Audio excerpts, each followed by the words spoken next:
Você está ouvindo o programa e assistindo Refrigério e Paz. É o programa da Ormesse, a Ordem de Ministros Evangélicos do Estado do Ceará. Nós temos falado sobre a família, assunto do programa anterior e que teremos nesse a continuidade. Eu gostaria de ler para você que me ouve, a fim de que possamos meditar e refletir, uma passagem da Bíblia que se encontra em Gênesis, no capítulo de número 1, versículos de números 27 e 28, que trazem o seguinte: E Deus criou o homem à sua imagem, a imagem de Deus o criou, homem e mulher os criou. Então Deus os abençoou e lhes disse: Frutificai e multiplicai-vos, enchei a terra e sujeitai-a, dominai sobre os peixes do mar, sobre as aves do céu, sobre todos os animais que rastejam sobre a terra. Note que a Bíblia diz que Deus criou o homem à sua imagem, um texto muito conhecido, muito divulgado, mas a outra parte é importantíssima. Deus criou o homem à sua imagem, a Bíblia diz, macho e fêmea, ou homem e mulher, os criou. Então, o homem criado à imagem de Deus não foi o homem o ser masculino, mas foi a humanidade. A humanidade é a imagem e semelhança de Deus, quer na sua manifestação masculina, quer na sua manifestação feminina. Por isso que a Bíblia diz, Deus criou o homem à sua imagem. Que homem? Homem e mulher. Deus criou o homem à sua imagem, homem e mulher, macho e fêmea os criou. Há traços de Deus que são peculiares ao homem masculino e há traços de Deus que se mostram com maior evidência na mulher, na feminilidade. A mulher, por exemplo, ela tem todo aquele cuidado com a criança, com o bebê, ela o traz ao seu peito, ela lhe oferece aquele conforto físico de acolhimento, de aquentamento, e a mulher, portanto, ela manifesta o Deus gracioso, o Deus misericordioso, o Deus acolhedor. Por outro lado, o homem, na sua força e virilidade, ele mostra o Deus soberano, o Deus onipotente, o Deus que toma a frente da batalha a nosso favor. Então nós temos aí traços de Deus se manifestando tanto no homem como na mulher. Quando homem e mulher se encontram no casamento, eles vão formar uma unidade que vai reproduzir ao mundo a imagem de Deus. E a ideia é exatamente que ambos sejam tementes a Deus para que sejam cumpridores fiéis dessa tarefa. No Novo Testamento, a Bíblia compara o relacionamento entre marido e mulher ao relacionamento que há entre Cristo e a Igreja. Há passagens, tanto na carta aos Efésios como na carta aos Colossenses, nas quais o apóstolo Paulo fala dos deveres do homem para com a mulher, de amá-la como Cristo amou a Igreja de Deus por ela, dos deveres da mulher, de reverenciar o homem, dos deveres dos filhos para com os pais, de honra, de submissão, os deveres dos pais para com os filhos, de instruí-los na disciplina do Senhor, de não irritá-los desnecessariamente. Então nós vemos que a Bíblia dá responsabilidades espirituais a cada papel. E começa lá no Gênesis, mostrando que homens e mulheres são diferentes, porém para reproduzirem cada um a seu modo aspectos do Deus sublime, integral, superior e completo. Então, nós podemos asseverar que existe uma masculinidade, uma feminilidade, que existem homem e mulher naturalmente. Porque nós estamos vendo atualmente difundir-se uma ideologia denominada de ideologia do gênero. Os que a defendem dizem que ninguém é homem e mulher, eles desprezam a sexualidade biológica e eles dizem que você é aquilo em que desejar se tornar ser. Você é aquilo que deseja ser, você constrói a sua própria identidade sexual, é o que eles chamam de gênero. Gênero seria o sexo culturalmente construído ou psicologicamente construído, é a identidade que cada um resolve assumir. E eles desprezam, portanto, a sexualidade natural, desprezam o sexo biológico. E geralmente dizem que os papéis que comumente se atribuem a homem e mulher, na verdade, não lhes são papéis naturais, são papéis que lhes são impostos culturalmente, socialmente. Mas será que isso é verdade? Será que realmente não há nenhuma distinção entre homem e mulher? Ora, a própria estrutura física do homem e da mulher, já que o homem não tem seios e sim a mulher, já que os órgãos genitais são diferentes, o formato do corpo é diferente, todas essas coisas já evidenciam haver distinções, sim, entre homem e mulher, não apenas nesse delineamento físico, mas em seus respectivos papéis. Um homem, por exemplo, não poderia amamentar uma criança, somente poderá fazê-lo a mulher, ainda que ele queira outros recursos, como dar um leite que não procede do seio da mulher e tal para uma criança. Se sabe hoje que a criança precisa do leite materno para criar resistência física a doenças, e ela precisa do seio materno, onde ela encontra um ambiente de acolhimento, onde ela encontra conforto nos seus dias iniciais.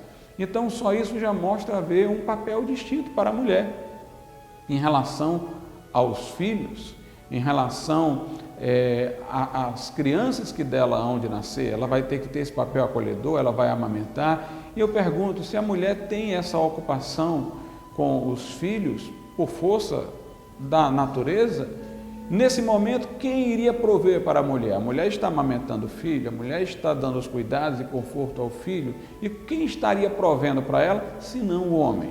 Então já se percebe que por mais que a mulher possa trabalhar, nós não temos nenhuma oposição a isso, e nem a Bíblia faz nenhuma oposição explícita a isso, o homem tem uma responsabilidade melhor definida nesse campo. Até porque nesse momento de amamentação, dos primeiros cuidados da criança, enquanto a mulher está fazendo isso, é preciso que alguém venha trazer-lhe provisão, e aí nós temos o homem. Eu tenho certeza que, por exemplo, se aparecer um agressor a uma família, nenhuma feminista, por mais radical que seja na sua concepção, iria justificar que um homem se acovardasse e colocasse a mulher na frente para defendê-lo. Já que o homem foi, por força da criação, diria eu, para alguns, por força da natureza, melhor capacitado, com músculos, com força, espera-se do homem a atitude defensiva, protetiva da sua família. Portanto, é inequívoco que haja funções que são do homem, funções que são da mulher, e que essa distinção entre homem e mulher não é uma distinção que é meramente criada pela cultura, pelo hábito ou por uma estrutura de dominação, como alguns supõem. É claro que há alguns papéis que se atribuem ao homem e à mulher que são culturais, mas há papéis naturais do homem e da mulher, e eles se distinguem plenamente. Essa visão da ideologia de gênero, ela é muito perigosa, porque ela nega que exista uma natureza humana. Ela coloca o ser humano como se ele fosse uma massa informe, que poderia ser modelada de uma maneira ou de outra. Isso é muito perigoso. Você tira a natureza humana e logo você tira a identidade humana, que é dotada de dignidade intrínseca, para transformar o homem numa massa modelável. E aí vem a questão, e quem vai modelar essa massa? É aí onde essa visão possibilita que haja aquilo que ela pretende combater, uma estrutura de dominação. Os seguidores da ideologia do gênero acham que devem se assenhorear dos meios de comunicação, do sistema de educação, para colocar na cabeça das pessoas que elas não têm nenhum papel que não aquele que elas queiram livremente assumir e que lhes seja dado pela sociedade. Então, eles querem incutir isso na cabeça das pessoas. E isso é exatamente o que os regimes totalitários fizeram, o que o nazismo fez.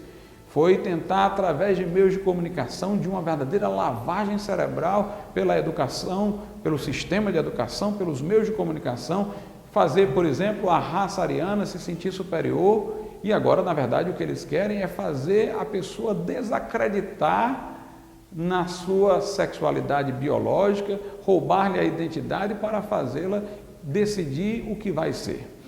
Ainda mais, isso é problemático, porque é uma sobrecarga muito grande quando nós temos que decidir tudo. Há muitas coisas na vida que nós não decidimos. Já tem padrões sociais, hábitos que a gente segue naturalmente. Nós já seguimos a condição natural dos papéis que a natureza nos dá e nós não decidimos. Mas há coisas que a gente tem que decidir. Os pais que limitam os filhos, no sentido de impedi-los de transgredir certas regras que não deveriam ser transgredidas, eles ajudam os seus filhos a terem equilíbrio psíquico. Aqueles pais muito permissivos levam as crianças, na idade adulta, à depressão. Por quê? Porque elas nunca aprenderam regras, nunca aprenderam padrões de escolha, de decisão, e há um mundo de alternativas para elas que as sobrecarrega com necessidade de decidir as mínimas coisas.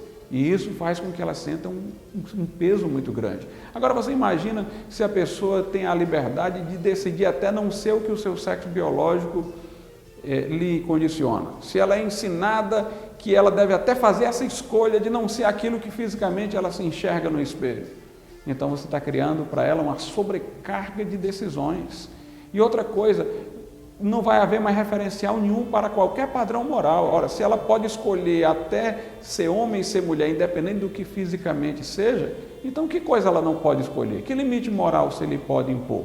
Fora desses limites, podendo ser qualquer coisa, isso vai criar para ela tantas opções, uma sobrecarga tão grande de decisões que ela tem que tomar, que ela vai entrar em depressão, a vida vai virar um vazio, uma coisa sem sentido, que não tem a menor razão de ser, né?